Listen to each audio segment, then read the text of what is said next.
하나님 말씀 보시겠습니다. 마태복음 27장 11절에서 26절까지 말씀입니다. 예수께서 총독 앞에 섰음에 총독이 물어 이르되 내가 유대인의 왕이냐? 예수께서 대답하시되 내 말이 옳도다 하시고 대제사장들과 장로들에게 고발을 당하되 아무 대답도 아니하시는지라. 이에 빌라도가 이르되 그들이 너를 쳐서 얼마나 많은 것으로 증언하는지 듣지 못하느냐 하되 한마디도 대답하지 아니하시니 총독이 크게 놀라워하더라. 명절이 되면 총독이 무리의 청원대로 죄수 한 사람을 놓아주는 전례가 있더니 그때 바라바라 하는 유명한 죄수가 있는데 그들이 모였을 때 빌라도가 물어 이르되 너희는 내가 누구를 너희에게 놓아주기를 원하느냐? 바라바냐 그리스도라 하는 예수냐 하니 이는 그가 그들의 시기로 예수를 넘겨준 줄 알미더라. 총독이 재판석에 앉았을 때 그의 아내가 사람을 보내어 이르되 저 옳은 사람에게 아무 상관도 하지 마옵소서. 오늘 꿈에 내가 그 사람으로 인하여 애를 많이 태웠나이다 하더라. 대제사장들과 장로들이 무리를 권하여 바라바를 달라 하게 하고 예수를 죽이자 하게 하였더니 총독이 대답하여 이르되 둘 중에 누구를 너희에게 놓아주기를 원하느냐? 이르되 바라바로소이다. 빌라도가 이르되 그러면 그리스도라 하는 예수를 내가 어떻게 하랴? 그들이 다 이르되 십자가에 못 박혀야 하겠나이다. 빌라도가 이르되 어찌 미냐? 무슨 악한 일을 하였느냐? 그들이 더욱 소리질러 이르되 십자가에 못 박혀야 하겠나이다 하는지라. 빌라도가 아무 성과도 없이 도리어 밀란이 나려는 것을 보고 물을 가져다가 무리 앞에서 손을 씻으며 이르되 이 사람의 피에 대하여 나는 무죄하니 너희가 당하라. 백성이 다 대답하여 이르되 그 피를 우리와 우리 자손에게 돌릴지어다 하거늘 이에 바라바는 그들에게 놓아주고 예수는 채찍질하고 십자가에 못 박히게 넘겨주니라. 아멘. 자, 오늘 말씀은 지난번에 이제 베드로의 고백 그리고 유다의 고백, 유다의 고백과 그 다음에 이제 빌라도가 나오는 내용입니다. 제가 계속해서 마태복음을 설교하면서 계속해서 여러분들에게 인식시켜 드리고 관점을 바꾸게 하고자 하는 내용이 무엇이냐면 하나님의 은혜로 말미암아 구원을 받는다. 그 구원을 받을 때 그 구원의 근거가 우리에게는 조금도 없다. 우리의 공로로 구원받는 것이 아니라 하나님의 공로로 말미암아 우리가 구원을 얻었다. 이 얘기를 하고 있는 거예요. 이게 마태복음의 다예요.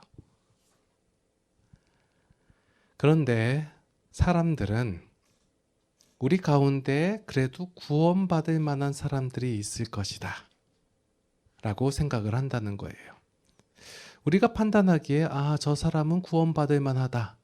구원받을 만한 믿음이 저에게는 있다.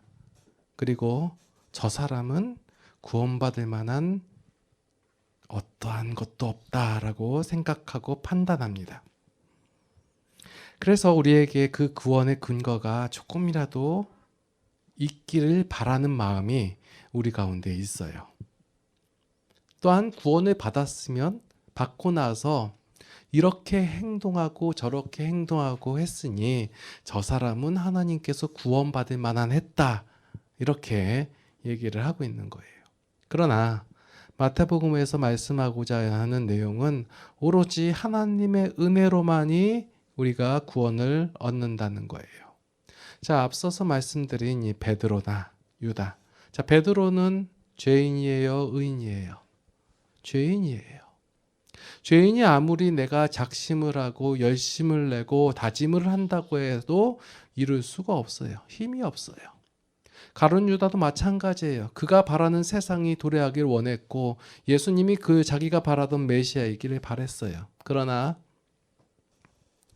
그 잘못된 판단을 하고 그것을 이겨낼 만한 힘이 그에게 없었어요. 베드로나 유다나 마찬가지로 그들이 옳다라는 것은 판단할 수도 있었고 이것이 하는 것이 맞다라고 판단할 수는 있었을 거예요. 그러나 그것을 이길 만한 힘이 없었다는 거예요. 우리 가운데 이렇게 살아야겠다, 저렇게 살아야겠다, 자, 모르는 분 계신가요? 자, 하나님께서 바라시고 원하시는 대로 삶을 살아야겠다라고 마음가짐은 웬만해서는 다 갖고 계세요. 그런데 그럴 만한 힘이 있으신가요? 죄인에게는 그 힘이 없다예요.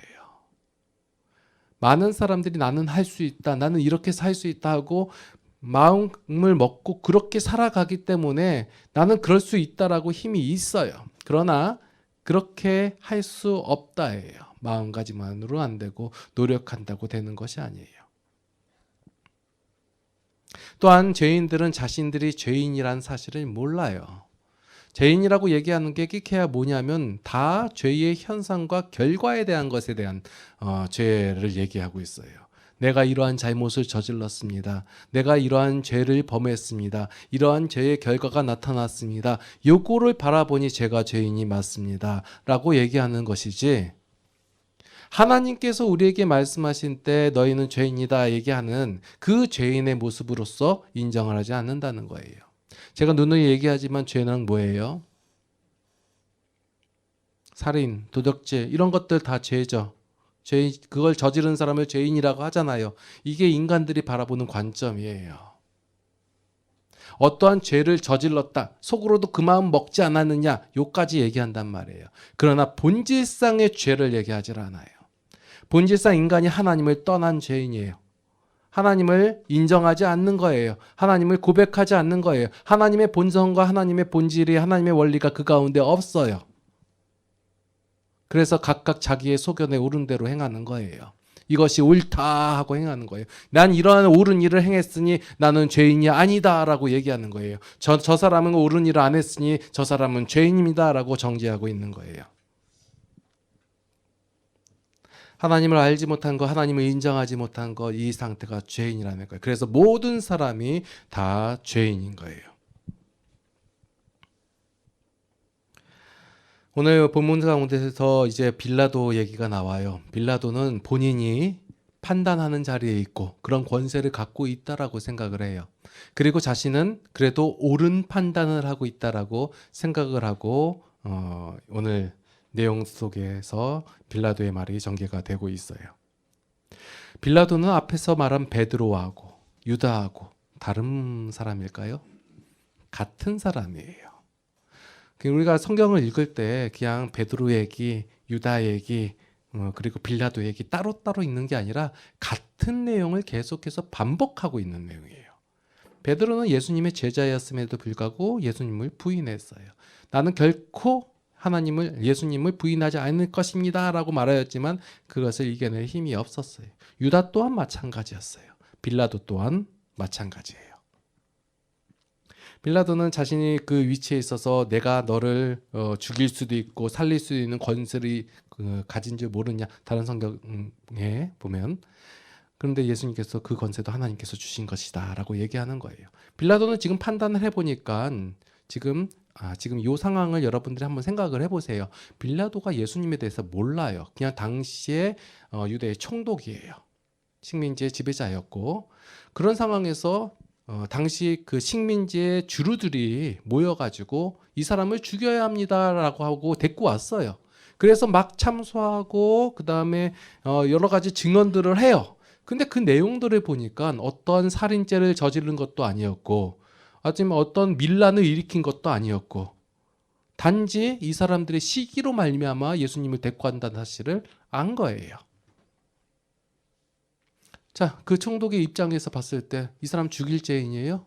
아니란 말이에요. 오히려 사람들을 더 착하게 살라고 얘기하고, 그리고 여러 가지 기적들을 보이고 그랬단 말이에요. 전혀 죽일 만한 내용이 아니라는 거예요. 그래서 판단자의 위치에서 내가 저를 살려보내겠다라는 머리를 쓰고 있는 거예요. 그래도 완강하게 죽여야 한다고 하니까, 단지 저들의 종교적인 문제로 인해 가지고 죽이고자 하니까 그런 죽이려는 판단을 아직 내리지 않고, 뭐 명절이 되면 죄수 한 명을 풀어주는 관례가 있었기 때문에 그래도 이 상황에서는 풀어주겠지라고 생각을 하고 바라바라나 악독한 죄인하고, 그 다음에 그래도 그나마 보기엔 죄라고 보이지 않는 예수님을 놓고 둘 중에 뭐가 도와줄까라고 물어보는 거예요. 당연히 사람들이 생각하기에 진짜 악한 저 사람을 내보내면 안 된다라고 생각을 하겠지라고 생각을 하고 물어봤는데 예수님을 죽여야 된다라고 얘기하는 거예요. 그런 상황에서 아니 오히려 밀란이 나는 거 보고 자 유대 총독들은 제일 무서워하는 게 밀란이에요. 여러 세계 전체를 지배하면서 중앙에서 이것을 집권하고 있었기 때문에 반란이 일어나는 걸 굉장히 싫어했거든요. 뭐 귀찮은 거예요, 솔직히 얘기하면. 그래서 그런 일들이 안 일어나게끔 이제 민심을 달래고자 한 사람을 죽이는 내용이 나와요.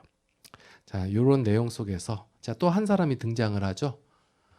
빌라도 아내. 예. 빌라도의 부인이 빌라도에게 뭐라고 얘기했어요? 예. 이 사람에 대해서 어떻게 좀 하지 마라. 상관도 하지 말라. 왜? 왜요? 저 옳은 사람이라고 먼저 얘기해요. 옳은 사람. 그리고 나서 내가 그 꿈에 이 사람 때문에 굉장히 힘들었다. 그러니까 이제 아무 상관하지 말라라고 조언을 하는 거예요. 자, 이 얘기 때문에 보면 이 빌라도의 부인은 굉장히 선한 사람으로 많이 기독교인들에게 인정을 받고 그래요. 아, 그런데 무슨 근거로요? 옳은 사람이라고 얘기했어요. 아, 우리는 당연히 예수님이 옳으신 분인지 알고 있기 때문에 옳은 사람이라고 얘기하는데 이 빌라도의 부인은 무슨 근거로 옳은 사람이냐고 얘기해요. 단지 꿈에 그랬다는 거예요. 꿈에. 아무런 내용이 없어요. 그냥. 어떻게 보면 우리 그냥 일반적인 판단해 보면 이 빌라도의 부인이나 빌라도나 별로 그렇게 잘못한 게 없죠. 저도 그렇게 생각을 했어요. 침례교단에서는 사도신경을 잘 안 해요. 근데 장로교단이나 뭐 다른 교단에서 사도신경을 많이 하죠. 어떤 교회는 사도신경을 안 하면 이단이라고 하는 경우도 있어요. 저는 해도 되고 안 해도 되는데 굳이 하지를 않아요. 왜냐하면 그 사도신경에 보면 본디오 빌라도에게 고난을 받으사 이 내용이 참 마음에 안 드는 거예요. 아니 성경을 아무리 읽어봐도 뭐 빌라도에게 고난을 받은 것보다 솔직히 대제사장들과 장로들 이 인간들이 예수님을 잡아 죽이려고 했지 빌라도는 역력하게 예수님을 놓아주고자 하는 그런 액션들을 많이 취했거든요. 그래서 뭐 빌라도에게 고난을 받으사야 라고 하면서 그랬기 때문에 잘 안 쓰는 경우도 있는데 자 오늘 내용 속에서 제가 말씀드리고자 하는 것이 자 빌라도 죄인이에요, 의인이에요? 죄인이에요. 아무리 이런 자기네 판단에 따라 행동한다 할지라도 그는 죄인이라는 사실을 여러분 기억하셔야 돼요. 우리들은 옳은 판단을 하고 좋은 내용을 하고 하나님 교회 내용에 비슷한 내용을 하면 그게 죄인이 아니다. 그 사람은 옳은 사람이다. 의인이다. 이렇게 얘기하는 경향이 있는데 그렇지 않다라는 거예요. 빌라도의 부인조차도 꿈속에서 자기가 괴롭힘을 당했기 때문에 옳은 사람 저 사람을 괴롭히지 말라. 힘들게 하지 말라라고 조언을 해요. 그렇다고 할지라도 그도 죄인이에요. 여기서 예수님을 잡아 죽이고자 하는 유대의 지도자들, 종교 지도자들 죄인이에요. 예수님을 부인한 베드로 죄인이에요. 예수님을 팔아넘긴 유다 죄인이에요. 예수님을 못 받게 허락한 물론 살리고자 노력했던 빌라도 죄인이에요. 예수님을 더 이상 괴롭히지 말라고 조언한 빌라도의 부인 죄인이에요. 제가 지금 말씀드리고자 하는 내용이 뭐냐면 여러분들이 죄의 현상과 결과를 나타냈다 했기 때문에 그랬기 때문에 죄인이다가 아니라 죄인이기에 그런 현상들이 나타나는 거예요. 그래서 각각 자기가 생각한 대로 옳다고 여겨지는 대로 행동을 하는 거예요. 그래서 빌라도도 죄인이고 유대 관원들도 죄인이고 유다도 죄인이고 베드로도 죄인이고 우리 모두 다 죄인이라는 거예요. 그래서 많은 사람들이 자신의 행한 결과 혹은 현상만을 놓고 자신은 무죄하다 아니면 죄가 조금 있다 아니면 죽을 죄인이다라고 얘기를 하는 거예요. 처음 부분에는 다 이렇게 얘기를 하는 거예요. 나는 여태까지 올바른 삶을 살고 남에게 헌신하고 남을 구제하고 좋은 일을 많이 행했습니다. 그러니까 나는 무죄합니다 라고 얘기합니다. 또한 어떤 사람은 나는 그래도 저 사람보다는 아니지라고 내가 죄를 조금 지었고 그리고 내가 속으로는 그랬어도 겉으로 드러난 행동은 안 했습니다. 그러니까 나는 죄가 조금 있습니다. 어떤 사람은 고백합니다. 눈물을 흘리면서 고백합니다. 내가 이런 악한 행동을 저질렀습니다. 그러니 나는 죄인입니다라고 눈물 흘리면서 고백을 합니다. 자, 누가 죄인입니까? 모두 다 죄인이에요. 의로운 편에 있어서 의로운 행동을 했다고 해서 무죄한 것이 아니고 본질 자체가 죄인이라는 거예요. 죄의 가장 큰 핵심이 뭐예요? 여러분은 자꾸 남을 해하고 남을 악한 행동을 하는 이런 죄의 현상과 결과만을 놓고 죄라고 얘기하는데 세상 사람들은 다 그렇게 얘기해요. 그러나 기독교에서 말하는 죄는 무엇이냐면 하나님을 인정하지 않는 거예요. 하나님이 필요 없다예요. 하나님 없어도 충분하다 이거예요. 이것이 죄예요. 죄인의 본질이 이거예요. 끊임없이 죄인들은 내가 하나님이 필요 없습니다. 꼭 하나님 아니어도 됩니다. 내가 하나님 아니어도 충분합니다. 하나님을 인정하지 않아요. 하나님을 인정한다라는 것을 제가 무엇이라고 말씀드렸죠? 믿음이라고 말씀드렸어요. 하나님을 인정하지 않는다는 건 뭐예요? 그러면 믿음이 없는 거예요. 믿음이 없으면 어떻게 돼요? 구원받지 못하잖아요. 그 얘기가 이렇게 흘러오는 거예요. 우리 모두가 하나님을 떠난 죄인이에요. 구원받기에 합당한 죄인은 아무도 없다. 이거예요. 사실 사람들은 자신들의 행한 것에 대한 대가를 어느 정도 치를 수 있다라고 생각을 해요. 내가 이런 잘못을 했으면 내가 이런 대가를 치러야지. 그러면 내가 이 죄는 없어진 거야 라고 생각을 하는 거예요. 그러나 행한 대로 받으면 살 수 있는 인간은 아무도 없어요. 다시 말해서 죄의 결과를 당하는 것은 당한 것을 당하면 살 수 있는 자가 없다라는 말이에요.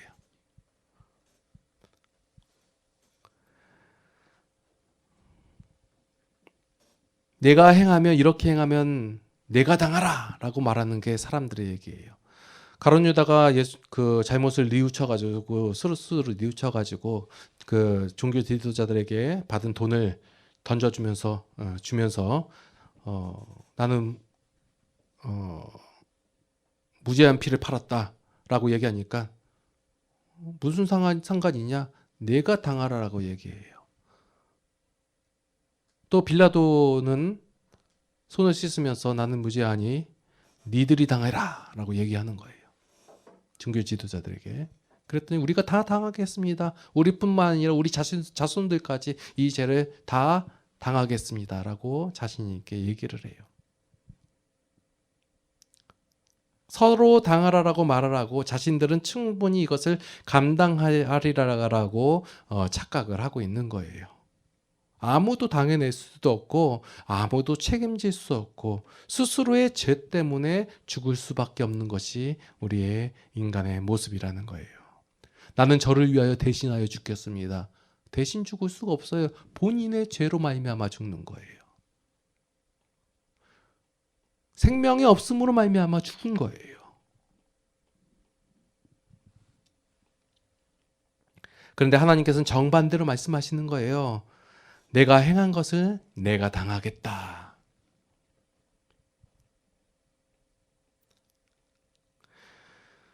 스스로의 죄 때문에 죽을 수밖에 없는 우리들에게 하나님께서는 말씀하시는 거예요. 내가 너를 대신하여. 그래서 예수 그리스도께서 십자가에 달려 돌아가심으로 말미암아 우리의 죄를 대신 감당하신 거예요. 사람들은 스스로의 죄를 감당하실 수 있을 것이라고 착각을 하고 할 수 있을 것이라고 생각을 합니다. 그러나 우리는 모두 다 우리의 죄 때문에 죽을 수밖에 없었고 죽은 죄인들이라는 거예요. 그런데 하나님께서는 우리를 위하여 그 죄를 대신 감당하시는 거예요. 성도는 자신이 받아야 할 결과를 하나님께서 대신 받았다는 사실을 인정하는 것이 바로 성도라는 거예요. 인정하셔야 되는 거예요. 그것이 바로 믿음이에요. 또한 이루어진 모든 결과가 자신이 수고하고 애쓰고 그러한 그 내 행동의 소산이라고 말하는 것이 아니다라는 거예요. 지금까지 이제 설교한 내용들의 이제 종합이에요. 우리들은 우리의 공로로 말미암아 하나님 앞에 더 나아갈 수 있고, 우리가 쌓은 것으로 말미암아 하나님께 나에게 이것을 해주십시오라는 근거로 내밀기도 합니다. 그러나 이러한 것들로 말미암아 우리가 구원을 얻는 것이 아니라 오로지 하나님의 은혜로 말미암아 하나님의 공로로 말미암아 우리가 구원을 얻는다는 거예요. 그래서 구원받은 우리가 행하는 모든 것이 바로 하나님의 힘으로 말미암아 되어진 것이기에 우리가 수고하고 애쓴 이러한 행동의 결과들이 나의 힘으로 나의 능력으로 된 것이 아니라 하나님의 힘과 하나님의 능력으로 되었습니다라고 고백되어지는 것, 이게 성도라는 거예요. 그래서 성도가 간구해야 할 것은 다른 어떤 우리의 어려움과 힘든 이런 현실을 놓고 간구할 필요도 있지만 없다고 얘기하는 게 아니에요. 절실한 문제고 해결돼야 할 문제들이기 때문에 하나님께 간구를 해야 돼요. 그러나 그보다 먼저 되어지고 그보다 우선시 되어야 되는 것이 무엇이냐면 죄로부터 자유함, 그리고 하나님을 인정할 수 있는 믿음을 달라고 간구해야 된다는 거예요. 하나님께서 우리에게 요구하시는 내용이 이거예요. 사람들이 구하는 것, 그 내용과 하나님께서 주시고자 하는 것이 맞아야 될 때, 맞을 때, 그때 하나님께서 즐거워하시는 거예요. 사람들이 구하고자 하는 내용들은 뭐예요? 대부분이 뭐예요? 나의 이런 어려운 현상 속에서, 문제들 속에서 하나님 구원하여 주시옵소서. 이거예요. 그러나 하나님께서 주시고자 하는 것이 그걸까요? 하나님 입장에서 바라볼게요. 우리에게 어떤 그 힘듦이 있고 어려움이 있고 그 생명의 위협까지 있을 그 상황, 그 하나님 앞에 중요한 내용일까요? 하나님께서 바라보시는 내용은 오로지 죄로부터의 자유함이고 우리 믿는 성도들이 하나님을 인정하고 고백하는 요거예요. 그래서 성도가 먼저 이것을 구하고 간구하면 우리의 삶 속에서 하나님께서 이루어지신 결과, 그 일들을 우리가 바라보고 그것을 감사하며 기뻐하며 살아가는 그러한 성도가 되어진다라는 거예요. 그러면 그 하나님의 힘으로 말미암아 살아가게 되고 그 하나님의 힘으로 말미암아 되어진 것이 우리의 고백이 되는 것이고 믿음이 된다는 거예요. 우리의 힘으로 우리의 능력으로 하나님의 것을 이룰 수 없어요. 힘이 없어요. 없는 것을 인정하셔야 돼요. 사람들은 말합니다. 나는 할 수 있습니다. 나는 이룰 수 있습니다. 내가 이렇게 하면 될 것 같습니다. 내가 도전하고 내가 힘을 내면 할 수 있을 것입니다. 라고 얘기해요. 그러나 하나님의 것을 이룰 수 없다예요. 아무리 노력하고 해보십시오. 이 싸움이에요. 기도하시겠습니다. 하나님 앞에 고합니다. 우리는 죄인입니다.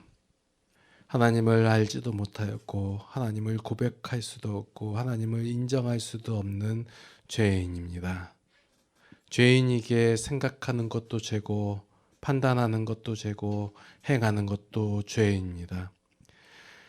그러한 죄의 현상들을 나타내면서 자신은 조금 나타냈다고 많이 나타난 사람을 죄인이라고 정죄를 하고 자신은 그나마 조금 의로운 행동을 했다고 해서 나는 저 사람보다 낫습니다 라고 교만한 행위를 했습니다. 하나님, 이러한 저희들을 용서하여 주시옵소서. 하나님, 이러한 저희들을 구원하여 주심에 감사를 드립니다. 우리에게는 아무 공로가 없고 오로지 하나님의 공로만이 있습니다. 그 공로에 의지하여 우리가 그 은혜로 말미암아 구원을 얻었습니다. 구원을 허락하신 하나님께 감사를 드립니다. 이제 구원받은 자로서 성도로서 삶을 살아가면서 항상 하나님을 고백하고 인정하고 하나님을 찬양하는 우리 모든 성도들이 되게 하여 주시옵소서. 다시 한번 고백합니다. 우리는 하나님의 것을 나타낼 힘이 없습니다. 힘을 더하여 주시옵소서. 이제는 우리 주 예수 그리스도의 무한하신 은혜와 하나님 아버지의 극진하신 사랑하심과 성령님의 감화 감동 교통 인도 보호 역사하심이 이제 힘이 없으로 말미암아 주저앉거나 죄에 넘어지지 않도록 하나님께 힘을 달라고 간구하는 모든 성도들 머리 위에 이제로부터 영원토록 함께 하시옵기를 간절히 축원하옵나이다. 아멘.